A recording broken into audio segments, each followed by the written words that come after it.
Aujourd'hui, épisode post-pay-per-view, on s'accroche parce que d'habitude, c'est pas foufou. Si jamais ça vous intéresse, AEW Redemption sera diffusé en version française en exclusivité sur Warner TV Next ce lundi 3 août à 21h45. Et sinon, sur la chaîne, vous trouverez la preview et la review du pay-per-view. C'est déjà dispo, allez-y. Bref, Détroit, Michigan, c'est parti. Ok, avant ça, on a un super package qui nous remontre le segment final de Redemption, mais cette fois avec la réaction des Death Riders lors de leur retour au vestiaire. Très bonne promo. Mox et Vénère écrit que ça fait des mois qu'ils essaient d'aider ce gars en parlant d'Ospreay. Pendant la poignée de main entre Will et Kenny, Mox dit d'attaquer le champion maintenant et tout sera pardonné. Évidemment, on est dans les vestiaires, donc il est plutôt sur du commentaire de spectateur. Mais il dit surtout un truc important, il dit de l'attaquer, avant que Kenny le fasse. Il crie à Will que Kenny n'est pas son ami, et évidemment, Mox avait raison. Donc John rappelle que Omega est un requin au top de la chaîne alimentaire et que ça fait des mois qu'il répète à Will qu'il n'était pas son ami.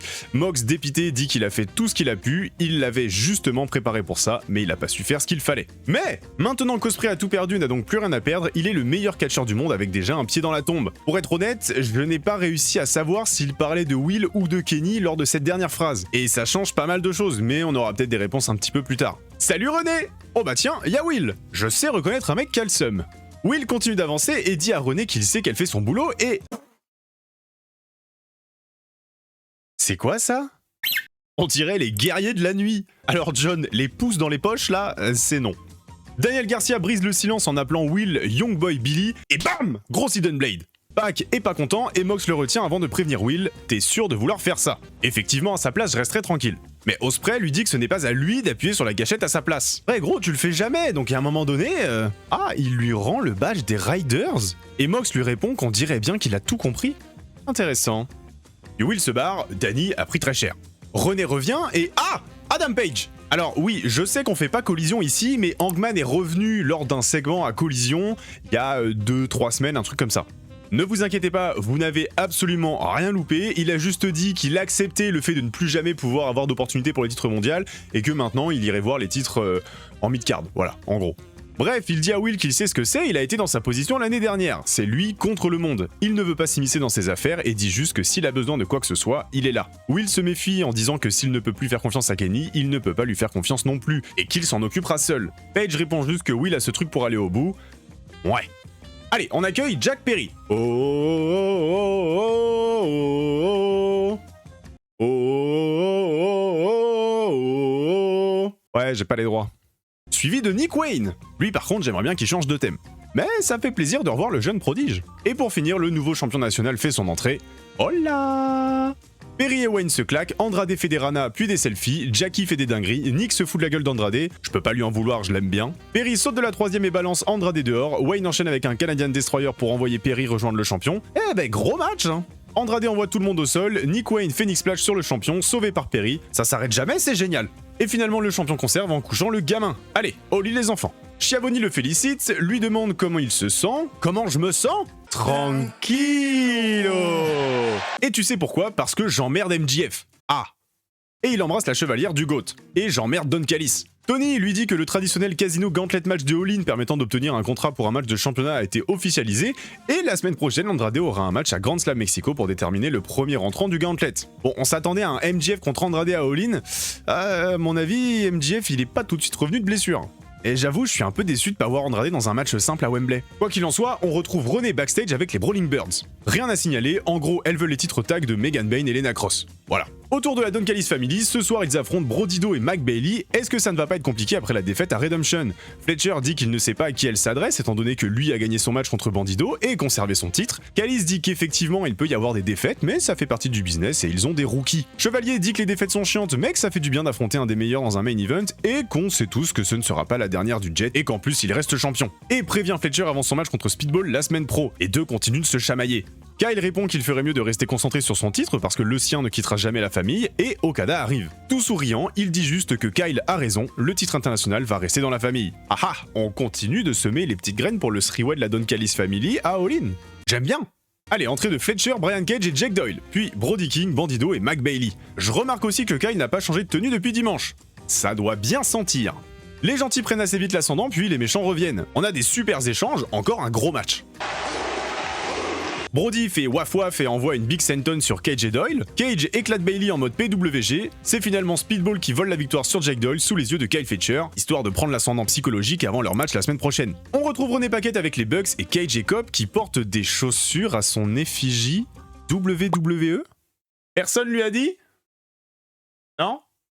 Bref, Nick dit qu'il est nerveux à l'idée de ce match à All-In, car oui, c'est officiel, les deux équipes s'affronteront à Wembley pour les titres. Ils ont déjà réservé leur billet d'avion, ils ne pensaient pas qu'une telle opportunité reviendrait un jour. Ouais, vous vous foutez un petit peu de notre gueule là quand même. Ils sont honorés d'être dans ce match contre les champions, les deux équipes se respectent, ils ont tous les quatre révolutionné les divisions par équipe à leur manière, blablabla. Christian dit que pour ce dernier run, ils veulent envoyer un truc immense, prouver qu'ils sont la meilleure équipe de leur génération. Après, frérot, tous les autres de votre époque sont déjà à la retraite. Et il est content de savoir que leurs femmes viennent aussi à Londres. Matt rappelle que c'est comme une deuxième carrière pour les champions, alors que son frère et lui sont dans une continuité. Bon, au fur et à mesure ça s'envoie des pics, ce sera clairement pas un match complètement amical. On accueille la championne du CMLL, Perséphone. Elle va tenter de prendre le titre TBS à la nouvelle championne, Maya World. Pas grand chose à dire, les deux combinent bien, match très cool et ça permet à Maya de se crédibiliser en tant que nouvelle championne TBS. Perséphone est toujours aussi efficace, finalement Hikaru Shida débarque, Perséphone a un kendo stick dans sa main et Chris Statlander vient lui reprendre, Maya conserve. Donc on continue la rivalité entre Chris et Shida sans titre TBS? C'est quoi l'intérêt? Puis c'est dommage, ça aurait été cool pour Maya World de valider sa première défense toute seule. Mark Davis a perdu le titre national et est furieux, il affronte Ospreay à Grand Slam Mexico, ils se connaissent par cœur et il va l'éteindre, en gros. René nous introduit la nouvelle championne du monde Willow Nightingale. C'est quand même dommage d'avoir rushé sa première prise de titre mondial. Bon. Elle a désormais tout gagné chez AEW, Willow est émue. Bah ouais, elle mérite, mais la manière, bon... Bref, elle remercie tout le monde, Détroit est en feu. L'année dernière, elle est devenue l'une des deux premières championnes par équipe de l'histoire, puis elle a détrôné Mercedes Moné pour devenir championne TBS, puis elle s'est blessée. Sa maman lui a dit de se battre, alors elle est revenue, elle s'est battue, puis elle a affronté Tekla et est devenue championne du monde pour la première fois. Ah, attendez, la boss débarque! Détroit, les ingrats l'a eu comme des malades. Elle n'est pas venue pour ruiner la célébration, elle est venue pour les affaires, étant à Willow le contrat pour leur match à All-In. Alors, je veux bien que ce soit un petit peu cool d'avoir une signature de contrat, mais le match a déjà été officialisé. On peut pas l'officialiser deux fois. Willow ne réfléchit même pas et signe le contrat en prenant appui sur Mercedes. C'est donc officiel pour la deuxième fois. Willow contre Moné à All-In pour le titre mondial. Willow s'énerve et demande à Mercedes si ça la dérange que les gens ne lui donnent pas d'attention pendant 5 secondes, ou alors elle est énervée parce qu'elle s'est souvenue que Willow a mis fin à son règne de 584 jours en tant que championne TBS. Mais en fait non, Willow pense que c'est parce qu'elle a le titre mondial, celui que Moné n'a jamais eu. Mercedes demande si elle sait ce qu'elle déteste le plus chez elle. Ce n'est pas son sourire débile, ce n'est pas l'adoration que les gens ont pour elle, c'est que son nom traîne partout dans les grands moments de son histoire. Tout le public crie ferme bien ta gueule, on va pas de copains des trois. Moné va mettre fin au petit conte de fées de Willow et elle aimerait que la championne assume que c'est elle qui l'a faite, que Willow n'aurait rien sans elle. Bref, ça s'embrouille puis Divine Dominion apparaît. On a clairement deux affiches de All-In qui s'entremêlent et au moins le segment a rendu un peu plus intéressant la rivalité entre Moné et Nightingale. Affaire à suivre. Bon allez, on accélère, il y a pas mal de choses à traiter. Moxley fait une entrée de patron, Commander suit, Commandant Nullard veut faire joujou et sauter partout, mais Moxley rigole pas et le calme à chaque fois avant de le faire abandonner dans une sleeper. Victoire du maître des lieux. Mick Foley est backstage avec le Bang Bang Gang, mais Jay White n'est pas là, les gars ont un gros problème avec les Dogs et les Death Riders, ils sont pas contents et à collision il y aura bagarre, ou plutôt à collision, il y aura collision. Les champions trio, la conglomération fait son entrée suivie de la demande. La bagarre commence direct, pas de temps à perdre. Cassidy fait du Cassidy, Kon est pas content, Strong enchaîne, Ricochet saute partout, Lethal Twist intervient pour faire perdre la conglomération, Ricochet finit le boulot et nouveau champion. Bon, sans déconner, on s'en fout un peu des titres trio. C'est le bordel dans le ring, Adam Page vient faire le save avec une chaise dans du barbelé et à lui tout seul il fait fuir 6 mecs. Ah, il y a Brody King aussi, Jay Lethal se fait coucher et voilà. Death Rider, pas backstage mais dans le local poubelle. Yuta parle, encore un soir, encore une victoire pour les Death Riders. Je suis désolé, je comprends rien à l'accent de Pac. Garcia a dit qu'ils se reverront avec Ospreay, Moxley perd patience, il dit qu'il débarque en tant que champion pour affronter n'importe qui. Ils enverront tout le monde au feu. Puis un Ospreay Garcia est annoncé pour collision. Schiavone nous introduit le champion du monde, Kenny Omega.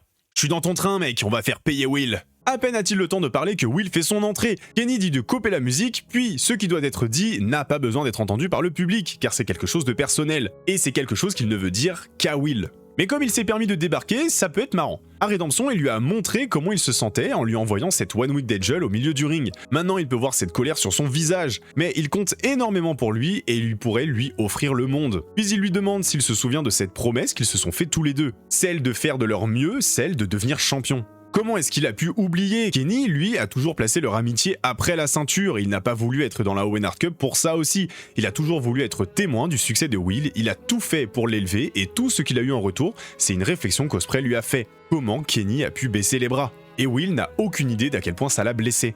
Alors il lui pose une question simple, est-ce qu'il a l'impression qu'il a baissé les bras?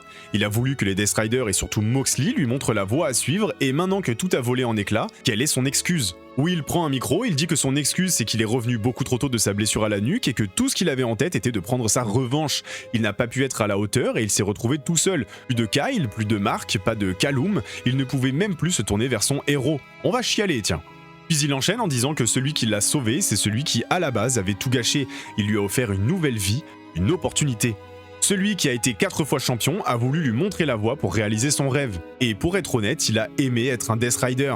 Il a aimé les entraînements, la camaraderie, ça lui a rappelé une vieille version de lui-même, mais aujourd'hui c'est fini car il ne partage pas la même philosophie que les Riders. Il sait par contre qu'il peut devenir champion du monde en restant fidèle à ce qu'il est. Kenny l'accuse d'avoir voulu l'étouffer avec le sac en plastique des Riders et que c'était un piège de sa part. Will nie, mais Omega le gifle en hurlant qu'il pensait être ami. Ospreay dit qu'il l'était. Kenny s'énerve, du coup c'est comme ça, il est le champion. Will un challenger et chaque fois que la pression monte, Ospreay croule dessous et c'est pour ça que le champion c'est Omega et pas lui. Bien envoyé. Will riposte, le champion s'en va. Ospreay se bat toutes les semaines depuis autant d'années pour être le meilleur et il a mérité cette place et cette opportunité. C'est la plus grande montagne qu'il ait eu à gravir mais ça fait 10 ans qu'il s'y prépare et quand il faudra appuyer sur la détente, il le fera. Ouh. Eh ben, voilà pour cet épisode de Dynamite qui était plutôt chargé en segments, et c'est assez rare d'avoir des épisodes post-pay-per-view qui sont aussi bien quoi. Bref voilà, si ça vous a plu, comme d'habitude, le like, le boost, le commentaire, le partage, bref vous connaissez la chanson, et aussi vous abonner à la chaîne YouTube, et nous on se dit à la semaine prochaine pour la suite.